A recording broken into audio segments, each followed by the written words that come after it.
Karena Indonesia dikuasai oleh Fir'aun yang namanya Jokowi, oleh Korun yang namanya Antoni Salim dan 10 naga, Haman yang namanya Luhut. Jadi negara kita itu sesempurna dicekel cek, ini karena bocor-bocor dicekel cek oleh Fir'aun, Haman dan Korun. Itu seluruh sistemnya, seluruh perangkatnya, semua alat-alat politik dan alat perjalanan sudah dipegang mereka semua. Dari uangnya sampai sistemnya, sampai otoritasnya, sampai apapun. Assalamualaikum warahmatullahi wabarakatuh. Bismillahirrahmanirrahim. Allahumma sholli ala sayyidina Muhammadin wa ala alihi wa sahbihi ajma'in, amma ba'du. Jalanallahu wa iyyakum min ahlil khairi was sa'adah fid dini wad dunya wal akhirah. Saya doakan siapapun kalian yang mendengar konten saya, semoga kehidupan dunianya, kehidupan agamanya, urusan-urusan di dunia ini Allah berikan yang terbaik, Allah mudahkan, dan nanti di akhirat kita menjadi orang-orang yang beruntung. Amin Allahumma amin. Saya kira semua akan setuju dengan hal ini. Perkara apa yang akan saya bicarakan, kalian tidak setuju, ya namanya juga orang berpendapat atau beropini. Silahkan saja. Menanggapi apa yang disampaikan oleh MH Ainun Najib atau Cak Non ini, ada sekelompok orang yang menganggap itu sebagai narasi kebencian kepada pemerintah. Bahkan Gus Fuad sudah menanggapi hal ini, dan prinsipnya mengkritik pemerintah itu bukan hal yang salah. Hanya saja berbeda antara mengkritik dan menyampaikan narasi kebencian. Ya silakan Gus Fuad berinterpretasi seperti itu. Kalau saya pribadi menyimak apa yang disampaikan oleh Cak Non ini, bisa jadi bukan hal yang buruk. Ketika dia mengatakan bahwa Jokowi itu adalah Fir'aunnya, lalu 9 atau 10 naga sebagai korunnya, lalu Pak Luhut sebagai Hamannya. Saya memahami itu adalah sebagai sebuah perumpamaan, di mana dalam perumpamaan atau kita kenal dengan nama tashbih, itu kita fokus kepada wajhu syibhi. Wajhu syibhi itu adalah poin di mana dua hal itu ingin kita samakan. Misalnya kita bilang bahwa si Maman seperti singa. Itu artinya tidak mungkin dia adalah singa.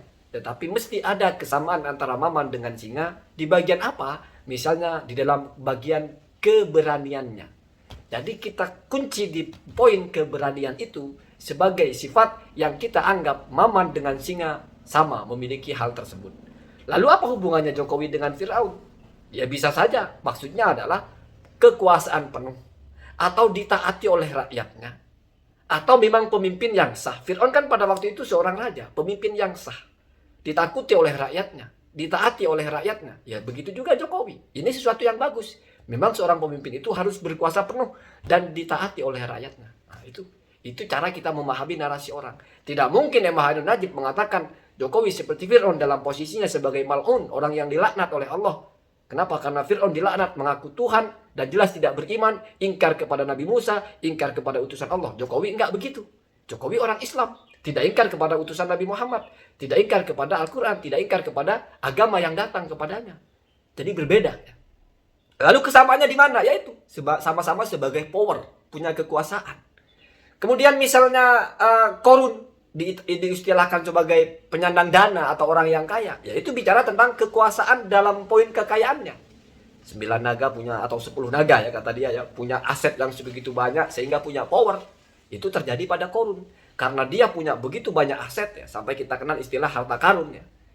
Seolah-olah semua yang terbenam di bumi itu adalah peninggalan dari Korun, padahal yang nggak mesti seperti itu. Itu hanya istilah saja. Saking masyhurnya Korun ini adalah orang yang zumalin, pemilik harta yang sangat kaya.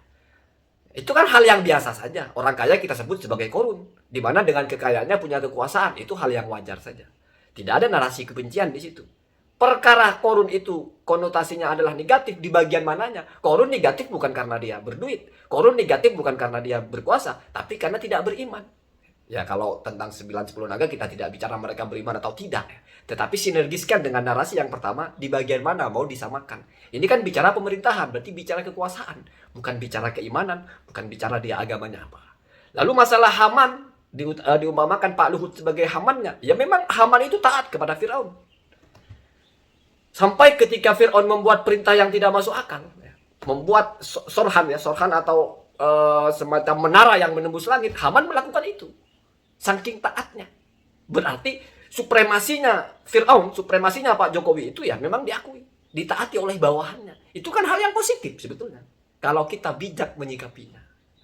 Artinya ini ada orang-orang yang punya kekuasaan penuh. Ya, memang Jokowi presiden. Apa salahnya seorang presiden berkuasa penuh? Kamu mau bilang saya membela presiden? Ya silahkan ya.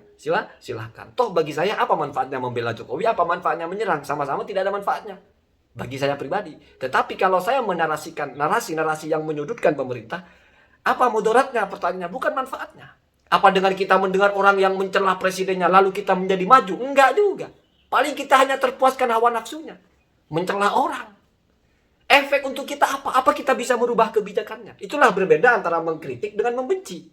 Mengkritik itu lil islah, untuk kebaikan. Kalau membenci tidak mungkin untuk kebaikan. Mesti lil ifsad, untuk kerusakan. Kita berkoar mengkritik pemerintah. Apa manfaat dari kamu berkoar? Seharusnya kalau kamu memang mau memperbaiki, kemas kritik itu bukan dalam narasi membenci. Lebih bagus kamu demo, menyampaikan aspirasi selama tidak melanggar hukum. Daripada membuat hate speech, narasi-narasi kebencian.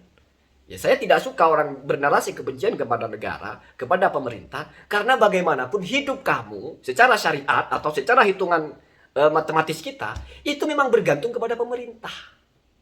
Kalau pemerintah itu runtuh, ya, hancur semuanya. Jangan dikira mentang-mentang kamu nggak dikasih duit oleh negara. Iya. Kamu tidak akan bisa beli-beli. Kamu punya uang berapapun tidak bisa mengalokasikan uang itu kalau tidak tercipta suasana yang kondusif. Itulah kita harus menyadari bahwa kita sudah terbentuk dalam satu siklus, satu keadaan di mana kita bernegara, maka ketergantungan kita kepada negara itu seutuhnya. Seutuhnya. Jangan egois, saya makan kerja dari pekerjaan saya sendiri. Iya, kamu bisa kerjakan karena keadaannya aman. Kalau diobok-obok terus semua diajak membenci pemerintahannya. Saya ingat sekali apa yang diucapkan oleh Habib Al-Jufri itu. Tidak pernah ada kebenaran orang yang mengajak untuk merobohkan pemerintahan. Kenapa? Karena pikiran dia itu ingin memperbaiki, tetapi dia tidak tahu bahwa langkahnya lebih jelas kepada darurat atau doror ya, bukan darurat ya, atau doror untuk lil ifsad, akan merusak semuanya. Jadi ketika ada narasi-narasi kebencian dari tokoh-tokoh agama, ya kita cari tafsirnya. Karena ini sesuai dengan apa yang dinasihatkan oleh Sayyidina Umar ya. Jangan kamu berprasangka buruk ya kepada apa-apa yang diucapkan saudara kamu yang beriman, selama kamu masih mungkin mentafsirkannya dengan tafsir yang baik.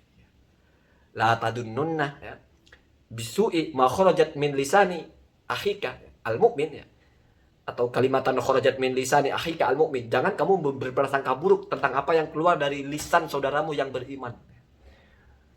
Haitsuma tajidu ilal khairi mahmalan. Selama kamu masih bisa membawa narasi itu kepada penafsiran yang baik.